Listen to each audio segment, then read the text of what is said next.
देवी और सज्जनों, इसके अलावा प्रदेश में इको टूरिज्म को बढ़ावा देने के लिए कालका से कलेसर तक 153 किलोमीटर में विभाग ने एक पुस्तिका बनाई है, जिसका लोकार्पण इस समय हमारे सभी गणमान्य अतिथि कर रहे हैं। नेचर ट्रेल क्या है, उसकी बहुत ही विस्तृत जानकारी इस पुस्तिका के माध्यम से हम सबको प्राप्त हो सकती है।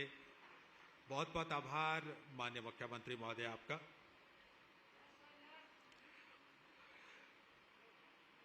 नेचर ट्रेल 153 किलोमीटर का रास्ता। मेरे लिए ये बहुत खुशी का दिन है कि आज महाशिवरात्रि का पवित्र पर्व है। सावन का महीना है। सावन की महाशिवरात्रि के अवसर पर हमारे लाखों की संख्या में लोग, हमारी बहनें माँ गंगा की चरणों से पवित्र जल को लेकर के आते हैं और आज सावन की इस महाशिवरात्रि के दिन वो देवों के देव महादेव को समर्पित करते हैं। आज इस पवित्र पर्व की मैं पूरे हरियाणा प्रदेश वासियों को और हमारे जो श्रद्धालुगण हैं, जो लाखों की संख्या में इतना पैदल चल करके यात्रा के अंदर कावड़ के माध्यम से वो लेकर के आते हैं, मैं उन सबको बहुत बहुत शुभकामनाएं और बधाई देता हूं। और आज इस पवित्र दिन के अवसर पर ये 76वां वन महोत्सव का आज यहाँ मोरनी में इस प्राकृतिक की गोद में आज इसका शुभारंभ हुआ है। और इस अवसर के ऊपर आज के दिन मैंने एक थापली में नेचर कैंप का उसका भी उद्घाटन किया है, जिसके ऊपर लगभग 84 लाख रुपए की लागत से वो बन करके तैयार हुआ है। एक हमने यहीं पर वन विभाग का ये रेस्ट हाउस विश्राम गृह उसका भी उद्घाटन किया है, जिसके ऊपर 89 लाख रुपए खर्च हुए हैं। और एक हमने जो कालका से लेकर के कालेसर तक ट्रैक वो बना है, उसमें भी युवाओं को झंडी दे करके आज रवाना किया है, क्योंकि ये तीनों कार्य इतने महत्वपूर्ण है, जिसके ऊपर 1,54,00,000 रुपए वो खर्च हुआ है। आज उस रास्ते के माध्यम से जो हमारा युवा ऊंची ऊंची पहाड़ियों को फतह करने के लिए वो निकलता है और तिरंगा फहराता है जा करके बड़ी बड़ी पहाड़ियों के ऊपर, ये ट्रैक उनके काम आएगा। वो प्रकृति की गोद में पहाड़ियों के बीच से ये रास्ता निकलता हुआ ये 7 दिन का यहाँ पर इसमें समय लगता है। और इस ट्रैक के ऊपर हमने नाइट शेल्टर्स और विश्राम करने के लिए रास्ते के ऊपर अलग अलग स्थानों के ऊपर, चाहे उस रास्ते के ऊपर कहीं चाय या अन्य के लिए भी व्यवस्था वहाँ पर रहेगी, ऐसा एक ट्रैक का ये निर्माण किया है। और मुझे ये भी खुशी है कि आज जो ये 76वां वन महोत्सव है, जो हमने निर्णय लिया है कि 2,10,00,000 पौधे हम हरियाणा प्रदेश में इस वर्ष इस महीने में हम लगाएंगे।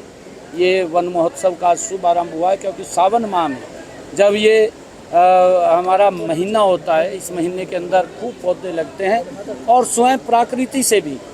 बहुत सारे पौधे उग करके आते हैं, उनका भी रक्षण संरक्षण वो करने का निर्णय लिया है। और इस टारगेट को हम हरियाणा प्रदेश के जन जन के साथ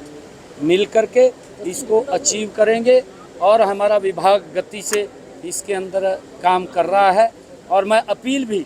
पूरे प्रदेशवासियों से करना चाहूँगा, क्योंकि हम ये संकल्प लेकर के कि हमारे परिवार में कोई शुभ कार्य है, बेटे का जन्मदिन है, हमारे बुजुर्ग का कोई जन्मदिन है, या किसी हमारे महापुरुष का दिवस है, ऐसे महापुरुषों के दिवस के ऊपर या किसी हमारे बुजुर्ग की कोई पुण्यतिथि है, उसको भी याद करते हुए हम जो आदरणीय प्रधानमंत्री नरेंद्र मोदी जी ने एक अभियान ये शुरू किया है, अनूठा अभियान है कि एक पेड़ माँ के नाम, वो एक पेड़ अवश्य लगाएं और उसका रक्षण संरक्षण करें जब तक वो अपने पैरों पे आत्मनिर्भर ना हो, हम उसको अवश्य देखें। ये संकल्प हमें लेना चाहिए। आज इस वन महोत्सव 76वें वन महोत्सव की मैं सभी को बहुत बहुत बधाई देता हूँ। सर सीटी को लेकर क्या तैयारियां जो है वो के अंदर जो हमारा इको जो टूरिज्म है कि वो बढ़े, और इको टूरिज्म को लेकर के हमने इसमें और ज़्यादा सुविधाएं वो खड़ी हों, उसके लिए हमने पिछले दिनों बैठक भी की थी और उसके लिए बजट का एक प्रावधान भी हमने किया है। जैसे यहाँ पर काफ़ी टूरिज्म नीचे जो आते हैं और वहाँ पर टिक्कर ताल में उसको और हम अपग्रेड करने का काम उसको करेंगे, चाहे उसके रोड्स की बात हो या वहाँ पर और सुविधाओं की बात हो। टिक्कर ताल के अंदर उसको लेकर के हमने पिछले दिनों एक बैठक किया था कि इसमें हम क्या क्या, और चाहे हट्स बनाने की बात हो या बच्चों के गेम्स की बात हो, वहाँ पर आएँ जिससे कि और टूरिस्ट यहाँ पर ज़्यादा संख्या में आए, क्योंकि हमारा ये मोरनी का एरिया ये एक टूरिस्ट हब बने। एकमात्र हमारा ये हरियाणा का बड़ा सुंदर स्थान है और काफ़ी लोग यहाँ पर आते भी हैं। उसके अंदर पिछले दिनों काफ़ी काम किए हैं, अब की बार और ज़्यादा काम इसके लिए हम करने के लिए तत्पर हैं। सीटी को लेकर बता दीजिए सर, सीटी को लेकर क्या सिटी को लेकर के सरकार ने हमने पूर्ण तैयारियां कर ली हैं और हमारे अधिकारी एक इस क्योंकि बड़ा ये पेपर है सीटी का, और सीटी के इस पेपर के लिए हर तरीके से हर अधिकारी टीम हरियाणा के रूप में काम कर रहा है ताकि किसी भी युवा को, किसी भी बच्चे को दिक्कत ना आए। हमने इसकी भी व्यवस्था की है कि बच्चों को गांव से लेकर के कुछ पॉइंट्स हमने तय किए हैं कि अगर किसी गांव से 200 बच्चे वो पेपर देने के लिए जाते हैं तो वहाँ पर 5 बसों की व्यवस्था हमने की है। वहाँ से लेकर के सेंटर तक जाएंगे और सेंटर से लेकर के वहाँ तक जाएंगे अधिकारी भी पूर्ण रूप से। मैंने अभी कल ही इसके ऊपर रिव्यू बैठक लिया था और सभी अधिकारियों को, उपायुक्त महोदय और एसपी महोदय को इसकी व्यवस्था और ठीक पेपर हो, किसी प्रकार की कहीं दिक्कत ना हो, उसको लेकर के वो अपने अपने स्थानों के ऊपर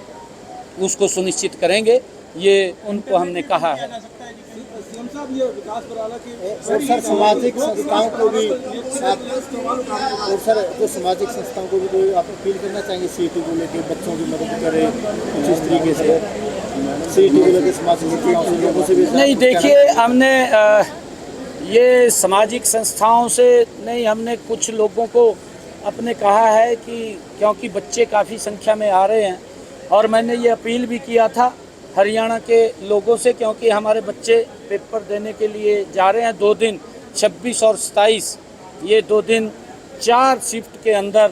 2 शिफ्ट 26 को और 2 शिफ्ट 27 को ये पेपर रहेंगे सुबह सुबह, क्योंकि 7 बजे सेंटर्स पे पहुंचना पहली शिफ्ट में बच्चों का अनिवार्य है। जिस प्रकार का प्रोटोकॉल वो बनाया गया है उस प्रोटोकॉल के हिसाब से मैं लोगों से अपील करना चाहूँगा, क्योंकि जो दोपहर का दूसरी पारी का पेपर है कि कम से कम लोग बाहर निकलें ताकि भीड़ भाड़ ना हो, जाम में ना हमारे बच्चे फंसें और दिक्कत आती है क्योंकि उन्होंने पेपर में समय पर पहुंचना होता है, उसके अंदर सहयोग करें। और हमने अलग अलग अपने कुछ लोगों से भी कहा है कि पानी की कोई व्यवस्था हो वो भी वहाँ पर करें जिससे कि उनको कोई दिक्कत परेशानी नहीं हो।